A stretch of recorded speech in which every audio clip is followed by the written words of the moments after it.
თუ არ შეგიძლია სხვის გამო გაჭირვებულის, დამცირებულის, დაკნინებულის, უსამართლობის ხერბლის გამო შენ რაღაც ნაბიჯი გადადგა, იმოქმედო. ეს თუ არ შეგიძლია, მაშინ ქრისტიანი არ ხარ. თუ არ გინდა კომფორტის ზონის დატოვება, მაშინ ქრისტიანი არ ხარ.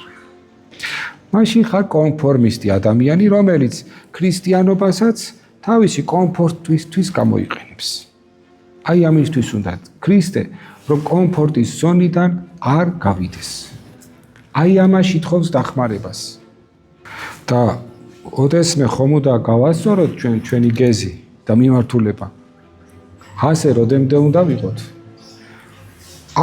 არ გვიწერია სასუფეველი, უსამართლობას თუ შევეგუებით, ვერ გავხდებით სასუფეველის ღირსი, გვითხრაგერ პირდაპირ მოციქული. ასე რომ სხვისი ჭირი ღობეს ჭხირიო თუ როგორც ამბობენ, ესეთი პრინციპით არ უნდა ვიცხოვროთ.